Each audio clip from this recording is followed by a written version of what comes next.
안녕하세요, 이머입니다. 이번 구화는 여러모로 내용이 난해해서 다 보고 난 후 내가 뭘 본 거지 하시는 분이 많을 겁니다. 이건 소설에서도 마찬가지였고 당연한 겁니다. 뒤에서 다 풀릴 테니 이번 화에 어떤 정보들이 있었는지를 짚어보도록 하겠습니다. 그럼 시작하겠습니다. 8화 마지막, 결국 의심이 깊어진 스바루는 탑을 떠나기로 결정합니다. 1기에서 저택을 떠나던 모습과도 매우 비슷합니다. 그때도 정체불명의 죽음 때문에 저택을 떠나게 되는데 여러모로 기억을 잃은 스바루에게서 1, 2기의 모습이 자주 보입니다. 탑을 나와 조금 걷자마자 모래지렁이가 나타납니다. 사고의 마수가 가득하다는 걸 몰랐기에 스바루는 그대로 먹힐 뻔하지만 하얀 빛의 도움으로 살아남습니다. 이 하얀 빛은 2, 3화에서도 봤던 그것으로 샤올라가 쏜 것입니다. 하지만 8화 마지막에 샤올라는 이상 증세를 보이며 쓰러졌는데 어떻게 도와준 것인지는 아직 알 수 없습니다. 스바루가 자신의 신세를 한탄하는 것도 잠시, 모래지렁이 때문에 기반이 약해진 사고의 땅이 꺼지면서 스바루는 그 속으로 빠지게 됩니다. 이후 잠시 의식이 끊기는데 짧게 몇 가지 화면이 스쳐 지나갑니다. 보시는 것처럼 첫 번째 장면은 꽃단장 곰이 여러 마리 보이고 두 번째 장면에서는 그 곰들이 이쪽을 쳐다보며 다가옵니다. 마지막 장면은 정확히 알아보긴 힘들지만 아마 꽃단장 곰이 입을 벌린 모습으로 보입니다. 이 장면들은 지하로 떨어진 스바루 주변의 모습이었던 것 같습니다. 하지만 의식이 돌아온 스바루가 주변을 둘러봤을 때는 꽃단장 곰들의 시체가 가득했습니다. 어째서 스바루를 먹으려던 곰들이 전부 죽어있는지, 왜 그게 스바루의 의식이 끊긴 사이에 일어났는지도 의문으로 남습니다. 이때 쓰인 TV 연출도 자주 등장하는 게 아니라서 주목할 만합니다. 그렇게 지하를 둘러보던 스바루는 자연스럽게 문을 해제하면서 나아갑니다. 문이 있는 걸로 보아 3화에서 봤던 그 지하와 같은 장소입니다. 그때도 도끼가 점점 심해지는 탓에 결국 싸움이 일어났는데 지금의 스바루도 마찬가지로 점점 도끼에 잠식되어 가고 있었습니다. 또 애니에서는 3개의 문만 해제하고 4번째에서 막힌 것으로 보이지만 소설에서는 4개까지 해제하고 5번째에서 막혔습니다. 어째서 전보다 한계가 늘었는지 애니에서는 왜 3개로만 보이게 한 것인지도 의문이 남습니다. 그렇게 분노를 표출하던 스바루, 하지만 갑자기 그의 몸이 하얗게 빛나더니 순식간에 지하에서 탑 입구로 돌아왔습니다. 지하에서 내보내는 듯한 이 빛도 왜 3화에서는 없었는지, 왜 이번에는 스바루를 돌려보내는 것인지도 궁금해집니다. 꽤 오랜 시간 지하에 있었기에 시간도 어느새 밤이 되었습니다. 결국 스바루는 도망치지도 못하고 탑에서 누군가에게 살해당하느니 내가 먼저 죽기 전에 죽인다는 다짐으로 탑을 올라갑니다. 이때 모두를 흉악한 표정으로 나타내는 것과 스바루가 쉴 새 없이 내뱉는 저주 같은 말들에서 그가 여전히 도끼에 깊이 잠식되어 모두를 의심하고 죽이려 한다는 게 잘 드러납니다. 하지만 계단 위에 올라가자 그 다짐이 얼마나 쓸데없는 것이었는지 알게 됩니다. 샤올라는 보기 힘들 정도로 처참하게 죽어 있었습니다. 분명히 저번 화에서 샤올라가 어떤 이유로 쓰러지는 게 확인되었는데 그때로부터 몇 시간이 지난 지금 무슨 일이 있었는지 짐작조차 어려울 만큼 처참하게 살해당해 있었습니다. 스바루도 그 모습을 보고 토를 참지 못하지만 금세 죽은 사람은 범인이 아니라고 판단하고 다른 생존자들을 모두 죽이기 위해 나아갑니다. 이때 남은 사람들을 어떻게 죽일지 가늠하는 장면이 나옵니다. 상대적으로 죽이기 쉬운 베아트리스와 메일리, 경계심이 적은 에밀리아, 그리고 경계심이 심해 죽이기 어려운 에키도리, 람, 율리우스. 소설에서는 율리우스에 대해 검을 빼앗으면 이긴다는 오만한 생각도 보여 그가 지금 상황을 얼마나 모르고 있는지가 드러납니다. 하지만 그렇게 따져보는 것도 금방 의미가 없어졌습니다. 휠체어에서 죽은 람, 가슴 아래가 뚫려 있었습니다. 앉은 채 죽은 율리우스, 검도 부서지고 메일리를 지키다 죽은 것 같습니다. 그 뒤에 누운 채로 죽은 메일리, 율리우스 덕분인지 상대적으로 평온해 보입니다. 또 반으로 갈라진 채 죽은 에키도리, 죽은 장소는 계단의 모습으로 보아 2층입니다. 보이지 않는 것은 에밀리아와 베아트리스, 그리고 램입니다. 베아트리스는 2화에서 봤던 것처럼 죽으면 만화 형태로 사라지기에 확인이 어렵습니다. 램은 휠체어에 있어야 했지만 보이지 않습니다. 방을 나선 스바루의 뒤를 파트라슈가 따라옵니다. 이 지옥같은 탑을 끝내기 위해 서둘러 발걸음을 옮기려던 스바루. 하지만 끈질기게 자신을 쫓아오는 파트라슈를 보자 갈 곳 잃은 분노가 엉뚱한 곳으로 폭발하고 맙니다. 결국 칼을 휘둘러 파트라슈를 찔러버린 스바루. 하지만 파트라슈는 피를 흘리면서도 그저 고요하고 따뜻한 눈으로 스바루를 응시할 뿐이었습니다. 그 조건 없는 신뢰의 눈빛을 마주한 순간 스바루가 억지로 버티고 있던 방어 기제는 완전히 박살나고 맙니다. 영웅의 기억을 잃은 채 불합리한 세계에 홀로 던져진 소년이 느꼈을 꽉 막힌 답답함과 죄책감. 결국 울분이 폭발한 스바루는 제발 나 같은 녀석은 혼자 내버려 달라며 눈물로 애원합니다. 하지만 이 잔혹한 세계는 그 작은 소원조차 허락하지 않았습니다. 거대한 진동과 함께 모든 것을 집어삼킬 듯한 엄청난 양의 검은 그림자가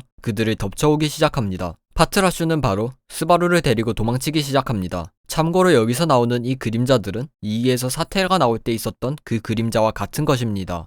둘 다 괜찮은 것 같지만 저는 개인적으로 2기 때의 그림자가 더 괜찮아 보이네요. 계속해서 도망쳤지만 그것도 오래가지 못했습니다. 결국 또 죽을 위기가 찾아오자 스바루는 죽기 싫다고 외칩니다. 파트라슈는 그 애원에 부응했고 스바루를 발코니로 통하는 벽으로 밀칩니다. 왜 파트라슈가 이 통로를 알고 있는지도 의문 중 하나입니다. 그렇게 발코니에 온 스바루가 밖을 내다봤을 땐 이미 탑의 하부는 그림자에 잠식당한 상태였습니다. 하나같이 이해되지 않는 상황에 그저 중얼거릴 뿐이었습니다. 그런데 그때 뒤에서 누군가 걸어오는 소리와 함께 누군가 있다는 기척을 느낍니다. 스바루는 뒤돌아볼 힘도 없이 그저 허약한 목소리로 누구냐고 물어보지만 그건 램이었습니다. 다음에는 맞춰보라는 말과 함께 스바루는 목이 잘리며 사망합니다. 겉모습과 목소리도 램이었지만 말투라든지 스바루를 죽인다든지 여러모로 다른 무언가로 짐작됩니다. 휠체어에 없었던 이유도 이것인 것 같고 탑의 모두가 죽은 것도 연관이 있어 보입니다. 그렇게 또다시 돌아온 스바루. 돌아오자마자 저번 회차에서 보지 못했던 에밀리아를 보고 감정이 시키는 대로 목에 손을 뻗습니다.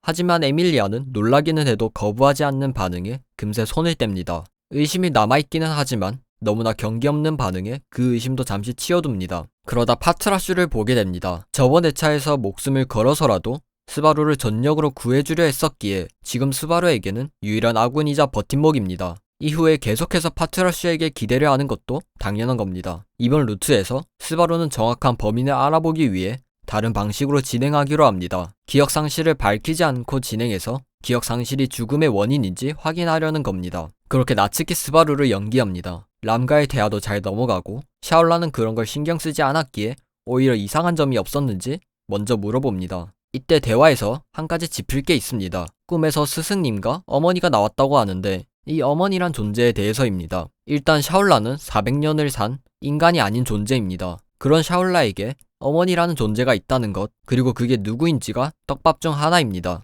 이후 에키도리와 율리우스가 들어옵니다. 율리우스는 스바루를 보고는 얼굴이 굳으며 시선을 피합니다. 스바루는 그런 부자연스러운 반응에 경계하고 이후 대화를 요청합니다. 그러고는 혹시 모를 상황에 대비해 샤올라를 숨겨두고 율리우스와 대화합니다. 스바루는 어젯밤 무슨 일이 있었는지 전혀 모르기 때문에 아까 율리우스가 보인 반응이 어제 서고에서 나츠키 스바루의 기억을 빼앗은 사건과 관련이 있을 거라 확신합니다. 그래서 정보의 실마리를 잡기 위해 최대한 도발적인 태도로 어젯밤 일을 캐물어 보지만 율리우스의 입에선 전혀 예상치 못한 답변이 흘러나옵니다. 본래 다른 진영에 속한 둘이 은밀한 관계를, 그것도 자신이 가지고 있다는 사실이 스바루에겐 예상 밖이었습니다. 이후 율리우스가 날 더 비참하게 만들지 말라고 하는 것도 더 이상 나를 동정하지 말라는 의미입니다. 발코니에서의 율리우스는 자신이 기사답지 못했다고 생각하고 있었고, 그렇기에 지금 스바루가 단둘이 얘기하자 했을 때 혹여나 자신의 기사답지 못한 모습을 배려해서 사과라도 하면 어떡하냐고 고민했던 것입니다. 결국 두 사람의 대화는 서로 완전히 다른 생각을 품은 채 어긋나며 마무리됩니다. 그 뒤 숨어있다 나온 샤올라는 보상으로 포옹을 요청하지만 거부당합니다. 이후 대화를 하다 별다른 보상 없이 떠나려 하자 샤올라는 아쉬워하면서도 그렇게 이용당하는 게 자기 역할이라며 넘어가려 합니다. 하지만 샤올라의 이 자학적인 헌신은 오히려 스바루에게 더 큰 혐오감과 짜증을 불러일으킵니다. 스바루는 나츠키 스바루라는 인물을 신용하지 못하고 있습니다. 어째서 나츠키 스바루는 주위에게 그렇게까지 헌신을 받는 것인지, 나츠키 스바루는 스바루에게 있어서 가장 미지의 존재입니다. 혹시 주위의 호의를 악용해 부려먹으려 한 사기꾼은 아니었을까 하는 의심이 스바루를 짓누르고 있었습니다. 조금 전 율리우스를 속여 정보를 캐내고 샤올라를 도구처럼 이용해 먹는 모습에서 그런 나츠키 스바루와 다를 게 없다는 생각이 들자 스바루는 참을 수 없는 자기 혐오를 느낍니다. 그저 받기만 하지는 않겠다는 생각에 결국 스바루는 충동적으로 샤올라를 안아줍니다. 그렇게 샤올라와도 헤어진 뒤 혼자서 정보를 정리해봅니다. 하지만 여전히 자신의 문제에 대해서, 기억상실과 죽음에 대해서는 아무것도 알 수가 없었습니다. 그렇게 유일하게 확실한 아군인 파트라슈에게 의지하려 할 때 메일리가 옵니다. 메일리와의 대화는 기억을 잃기 전 서고에서 했던 대화와 같습니다. 그러고는 메일리가 갑자기 다가오며 어젯밤의 얘기를 얼마나 진심으로 받아들이면 되는지 물어봅니다. 그러자 갑자기 또 의식이 끊기며 짧게 세 장면이 스쳐 지나갑니다. 첫 번째는 메일리의 입, 두 번째는 눈물을 흘리는 메일리의 눈, 세 번째는 메일리가 고통스러운 듯 입을 벌린 모습입니다. 그러고는 TV 연출이 다시 나옵니다. 초반에 나왔던 꽃단장 곰들의 연출과 유사한 점이 많습니다. 이게 무엇을 의미하기에 이렇게 유사한 연출을 보여주는지 지켜봐야 할 것 같습니다. 그렇게 다시 의식이 된 스바루, 위치는 아까의 그 방이 아닌 빛이 없는 다른 방이었습니다. 스바루의 손에는 여러 긁힌 상처와 피가 있었습니다. 그러고는 주위를 둘러보자 메일리가 거품을 흘리며 쓰러진 채 죽어 있었습니다. 스바루는 갑작스러운 상황에 급하게 심폐소생술을 해보지만 소용이 없었습니다. 그러다 메일리의 목에는 스바루의 손과 일치하는 멍이 짙게 남아있었습니다. 메일리의 손에도 저항한 흔적과 상처가 남아있었습니다. 곧 스바루는 자신의 손톱에도 살점과 피가 박혀 무언가를 긁은 흔적이 있다는 것을 발견하고는 왼팔에서 아픔을 느낍니다. 그렇게 옷소매를 걷자 그곳에는 일본어로 나츠키 스바루 등장이라고 적혀있는 것을 발견하며 구화가 마무리됩니다.